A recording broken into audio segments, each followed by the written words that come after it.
The Integumentary System. Hi there, my name is Summer Pakula, and this is my final project on the Integumentary System. So what is the Integumentary System?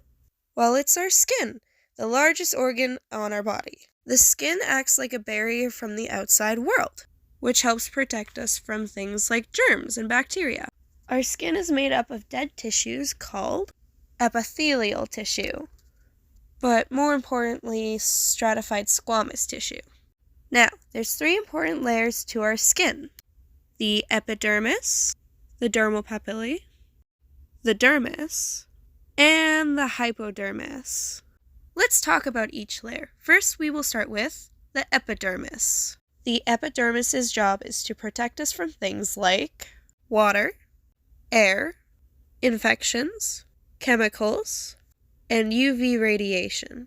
It's also able to sense things such as pressure, pain, and temperatures such as hot and cold. The epidermis also produces vitamins such as vitamin D, and it can also regulate temperature and excrete waste. The epidermis can be broken down into 5 layers. The first layer is the stratum corneum, then the stratum lucidum, then the stratum granulosum, the stratum spinosum, and finally the stratum basal. The next 2 layers after the epidermis is the dermal papillae and the dermis. You may be wondering, what is the dermal papillae? Well, it's the layer that's between the epidermis and the dermis. It's a wavy layer made with loose connective tissue, and it's responsible for our fingerprints. It also allows us to pick things up, such as pencils. Now it's time for the dermis. It's made of dense, irregular connective tissues, and it contains things such as nerves, blood vessels, sweat glands, and hair follicles. The dermis helps our body do things such as releasing heat by having our blood vessels swell, and conserving heat by having our blood vessels contract. The dermis is made up of 2 layers, the papillae layer, which we talked about, and the reticular layer. Now that we know a little bit more about the dermal papillae and the dermis, we can talk about the hypodermis. So what is the hypodermis?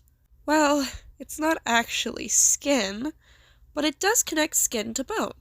The hypodermis is made of loose fatty connective tissues, and it insulates and stores nutrients.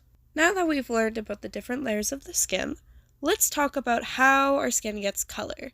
We have spider-shaped epithelial cells called melanocytes that live in the bottom 2 layers of the epidermis. These melanocytes produce pigment that is called melanin, and this melanin gets absorbed by epidermal cells. This process is what gives everyone's skin their color, and every person has the same number of melanocytes, no matter the skin tone. What can actually happen to our skin? Since we've learned a bit about our skin, we're going to talk about some conditions that can happen to our skin through various of things. First, we will start off with something called skin cancer. Skin cancer is caused when UV radiation causes our cells to mutate and divide uncontrollably. There's 3 different types of skin cancer. There's melanoma, which is the uncontrolled division of melanocytes, basal cell carcinoma, which is the uncontrolled division of cells in the stratum basal layer, and squamous cell carcinoma, which is the uncontrolled division of cells in the stratum spinosum layer. The second condition I will be talking about is eczema. Eczema causes inflamed, dry, and itchy skin, and it is caused by a weak skin barrier. The third condition I want to talk about is sunburns. Sunburns are caused by UV radiation that penetrates deeper layers of skin. Sunburns causes your skin to become hot, red, and irritated, and will eventually lead to peeling. And now, last but not least, I want to talk about vitiligo.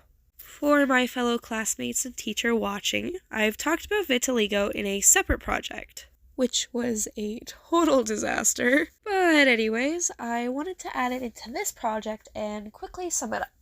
Vitiligo causes patches of skin to lose their color.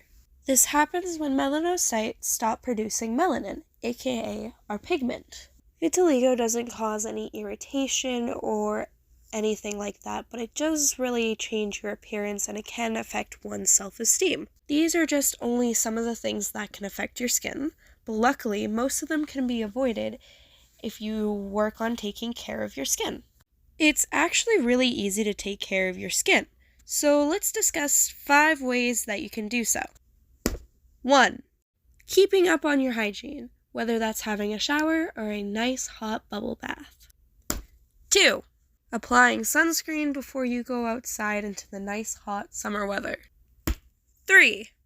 Doing skincare routines. You don't have to have very fancy, expensive stuff to take care of your skin. 4.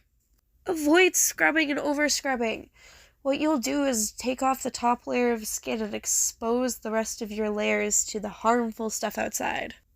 And number 5.